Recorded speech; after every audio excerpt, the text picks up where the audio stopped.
Bonjour chers élèves, j'espère que vous allez bien. Aujourd'hui, on se retrouve pour une nouvelle leçon d'étude de code appelée la syllabe orale et la syllabe écrite. Avant de passer à l'explication de la leçon, on fait un petit rappel sur la notion de la syllabe. Qu'est-ce qu'une syllabe? Pour avoir une syllabe, c'est comme si on fait une recette de cuisine. On mélange les ingrédients. Mais quels sont les ingrédients pour avoir une syllabe? Tout d'abord, une lettre. Comme vous savez, dans la langue française, il y a 26 lettres. On les connaît déjà, mais c'est pas grave, on fait un petit rappel.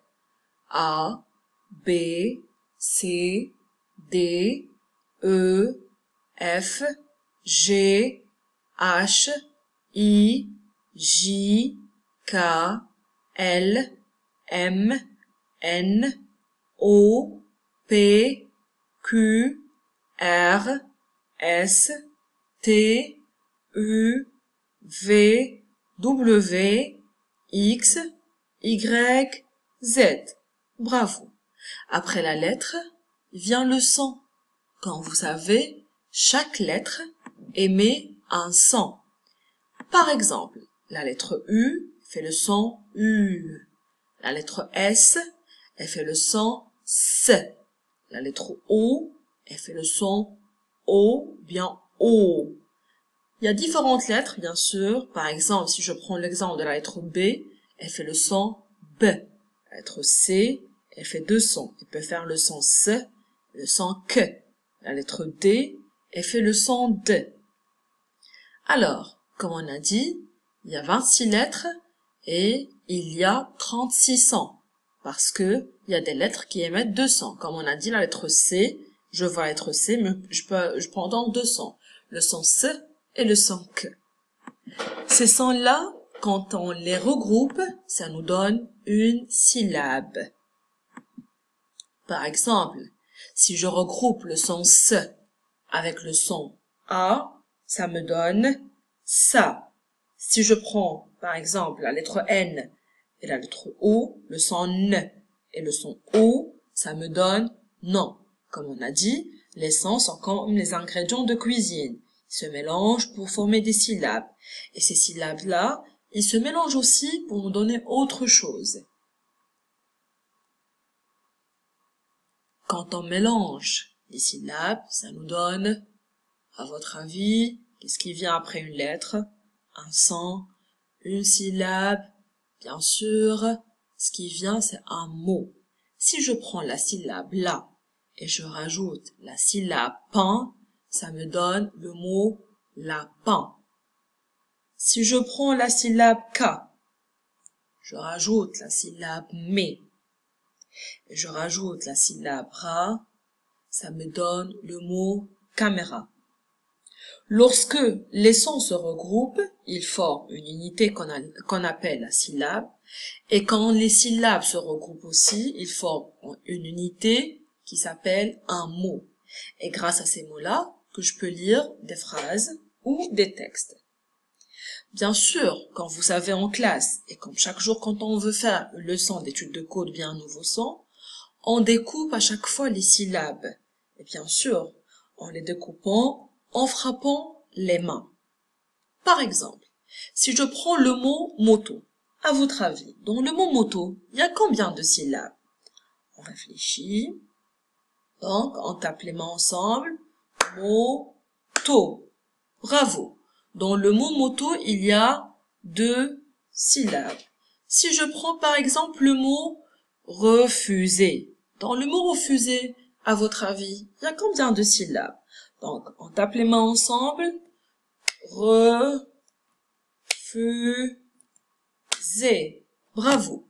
Donc, ce qu'on a fait maintenant, on l'appelle une syllabe orale.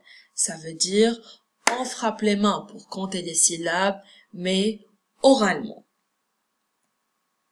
Par exemple, on prend un exemple pour regrouper la notion de la lettre, du son et de la syllabe. On prend le mot sofa. Le mot sofa, c'est comme un petit canapé, comme un petit fauteuil. Alors, dans le mot sofa, à votre avis, il y a combien de lettres? Oui, il il y a 4 lettres. La lettre S, la lettre O, la lettre F et la lettre A.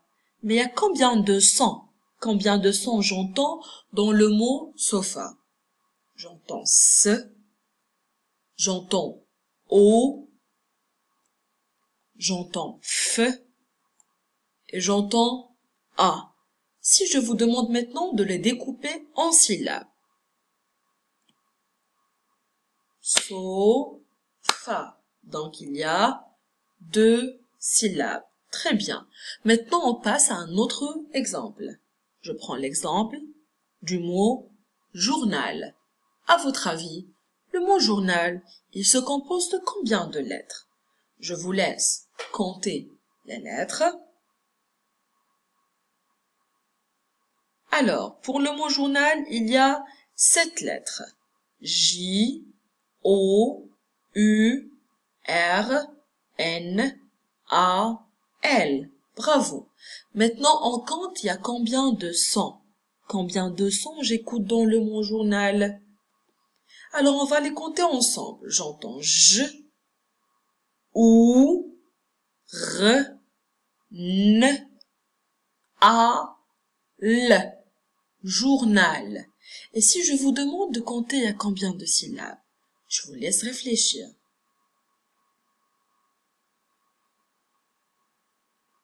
Bravo. Il y a 2 syllabes. Journal. Très bien. Donc maintenant, on a vu la notion de la syllabe et précisément la syllabe orale. Regardez cet exemple qui vient maintenant. On verra ensemble maintenant la syllabe écrite. Grand a un D qui ne s'entend pas. Petit a un T qui ne s'entend pas. Ça veut dire que la lettre D et la lettre T sont des lettres, bravo, des lettres muettes. Grande a un D qui s'entend. Petite a un T qui s'entend. À votre avis, pourquoi j'entends pas le D dans grand et je l'entends dans grande? Et pourquoi j'entends pas le T dans petit et je l'entends dans petite? Bravo! Parce qu'à la fin de grande et à la fin de petite, il y a la lettre E. C'est vrai que la lettre E est muette, mais quand on la place après une lettre muette, la lettre qui est avant, elle devient une lettre que je prononce.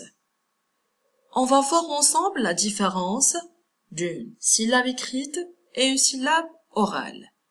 Regardez avec moi cet exemple. J'ai ici 2 enfants, un qui est petit et une fille qui est petite. Et ici, j'ai une famille d'éléphants, mais je vais parler que d'éléphants et de l'éléphante. Alors, à l'oral, ça veut dire quand je veux découper oralement. Ça veut dire oralement la syllabe. Comme j'ai dit, je la découpe en tapant les mains. Donc, petit, on va la taper ensemble. Petit. Si je prends petite, petite. Si je prends éléphant, éléphant. Et si je prends éléphante, éléphante. C'est ça la syllabe orale. Mais à l'écrit, ça veut dire, si je vous écris le mot petit et je vous demande de le coder en syllabes, écoutez bien, si je demande de coder le mot en syllabes à l'écrit, ça veut dire si j'écris le mot petit et je veux le coder en syllabes, je vais coder 2 syllabes pour petit. Et pour petite, je vais rajouter une autre syllabe, petite, parce que le T, je le prononce maintenant, il est plus muet. Éléphant. Quand je veux le coder à l'écrit, j'entends éléphant. éléphant. Mais si je veux le coder à l'écrit, plutôt quand je veux coder le mot éléphante à l'écrit, donc le T, il est plus muet, je le code. Pourquoi? La syllabe écrite, elle n'est pas identique à la syllabe orale. Parce que tout simplement, on compte les syllabes orales en frappant les mains, ça veut dire à l'oral. Quand on veut les utiliser pour la poésie, pour l'expression orale, ou pour réfléchir à une production écrite. Mais quand je veux écrire, pour savoir les lettres que j'écris, j'utilise les syllabes écrites, parce qu'ils servent à bien découper le mot quand on l'écrit. Et cela, il permet surtout de ne pas oublier les lettres muettes. Par exemple, si je dis, écrivez-moi le mot arbre, ce que vous entendez, c'est A, R, B, R. Vous n'entendez pas la syllabe R. Ça veut dire, vous ne savez pas s'il y a un E ou non. Donc, à l'écrit, il y a un E. Ça veut dire, c'est comme si je rajoute une autre syllabe. J'espère que vous avez fait la différence entre la syllabe orale et la syllabe écrite. Souvenez-vous, la syllabe écrite, elle n'est pas identique à la syllabe orale. La syllabe écrite, elle sert à mieux cerner les lettres muettes que j'entends pas à l'oral. Par exemple, quand je vous dis petit, vous ne voyez pas, par exemple, quand je dis petit, tu n'entends pas un T à la fin. Mais quand tu veux l'écrire, tu le vois. La même chose pour petite. Dès que le T se prononce, il devient une syllabe. Et quand vous savez, la syllabe, c'est une voyelle plus une consonne. Merci pour votre attention et à la prochaine leçon.